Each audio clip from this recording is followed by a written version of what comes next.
Are you tired of your horn sounding a little something like this? Then you've come to the right place. This application will be replacing your stock horn head unit while keeping your bike's stock wiring harness. Applications will vary from bike to bike as all mounting locations are not created equal. For reference, for anybody who is curious about this horn, we will be mounting it on my 2022 Honda NAVI.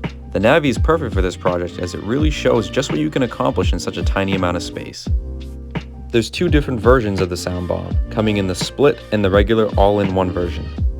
You can purchase this horn and wiring harness from just about any motorsport website as well as Amazon. I purchased my Denali Soundbomb split from motorsport.com with the wiring harness for an easier installation. So, Denali Soundbomb split.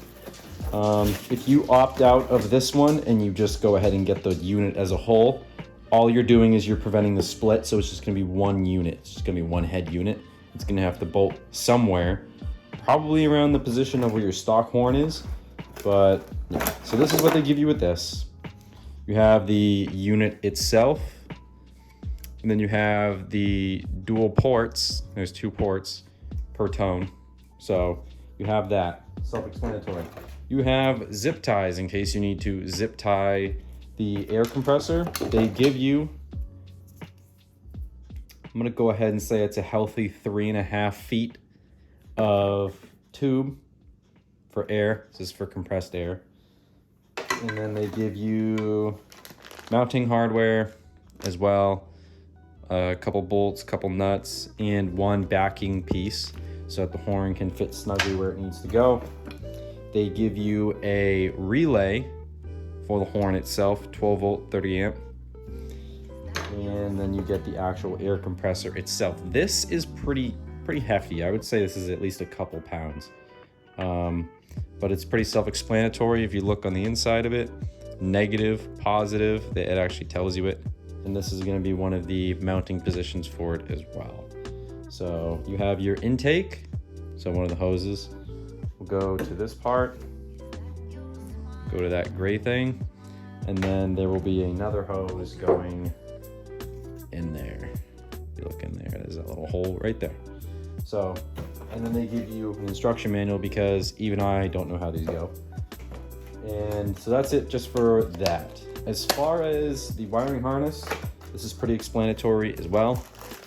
Self-explanatory, I mean. Zip ties, they'll help you keep the wiring harness nice and neat. Looks like they give you a bunch of different types of connectors. Go ahead and pry this open. More zip ties. These are smaller than the ones that come with the Soundbomb, just because this is meant for the head unit, and these are meant just to keep the wiring harness all neat. And then you have this wiring harness. Comes with a fuse. Actually, there's a fuse. And then there is a 4-prong relay connector as well. And then you have the 2 things that go to the battery. And then you have your spade connectors, which go to the horn itself. And then you have a few extra connectors in case you need them. The OEM horn, ground wire. And then you have the OEM horn positive wire, which goes to your battery. And this will go to ground. This will be positive in, which will supply the power to this unit. This goes to ground. I bet you don't have to ground this to the frame. You can probably run this back to your battery if you wanted to. Not really an issue. But it does look like it has to go through the relay socket. So your OEM horn, ground wires. So the OEM wires for your horn will be used, obviously. Yeah, so it says the harness is 5.5 feet long. 12 operating volts at 30 amps. Plug and play design. Fully assembled harness with a 30 amp fuse and some zip ties, which is great. This is what we'll be dealing with. Just the stock mounting location for the original horn and just your positive and negative tethers. Go back to your wiring harness. We will have to disconnect these, but most importantly, in order to run the wiring harness, we will have to at least take off one of these side panels. Varying applications from different motorcycles.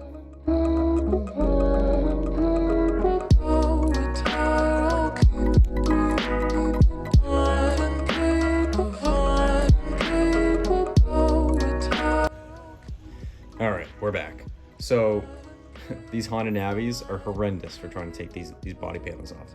So all we're trying to do is we have our battery sitting right there. Since this is a small motorcycle, I'm not gonna need to use the entire length of the wiring harness. I'm not gonna cut it, I'm not gonna chop it, I'm not gonna splice it. I'm just gonna wrap it underneath here, make it all look as neat as I can.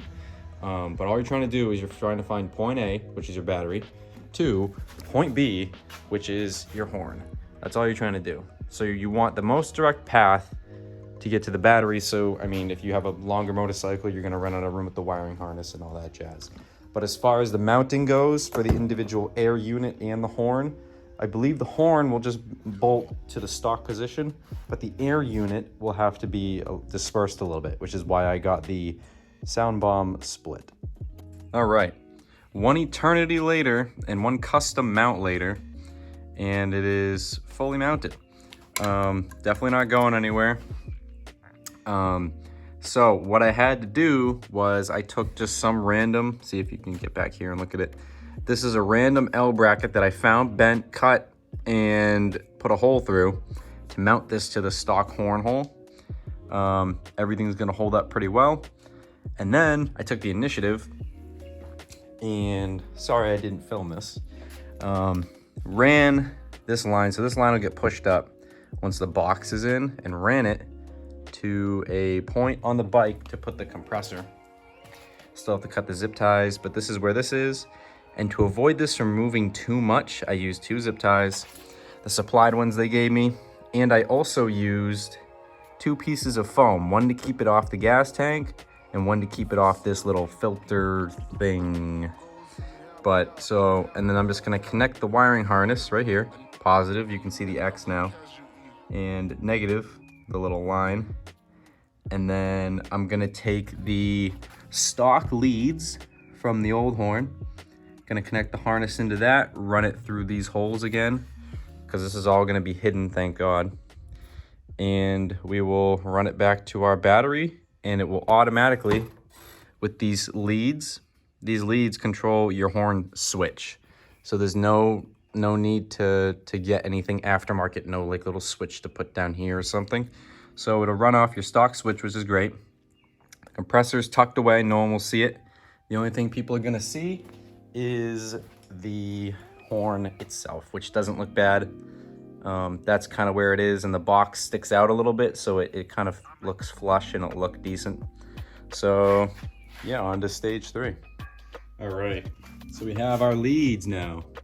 So I'm gonna feed it through. I'm not just gonna do them here because then I have to go through the frame again. I'm gonna come through these little holes, keep everything nice and neat along the way. And then if we look at the manual, it should tell us the polarization. Red to red, blue to black. So blue to black. And then this goes here. I'm not gonna push those all the way in yet. Gonna leave them because I want to feel this polarity first. Gonna know if it's good or not. And then this wiring harness pretty much tucks just down here, inside, wherever. Presses onto that. This will press down.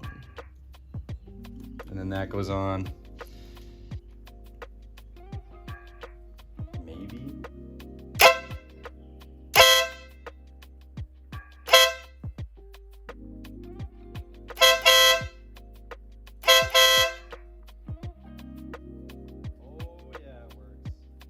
Final product looks extremely clean. Came out great. And that is nice and tucked in there too, so it's also kind of angled down as well, so no water is prone to get in.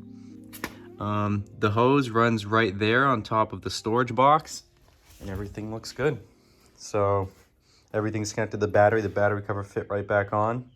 And I'll get a flyby here in a second for you guys.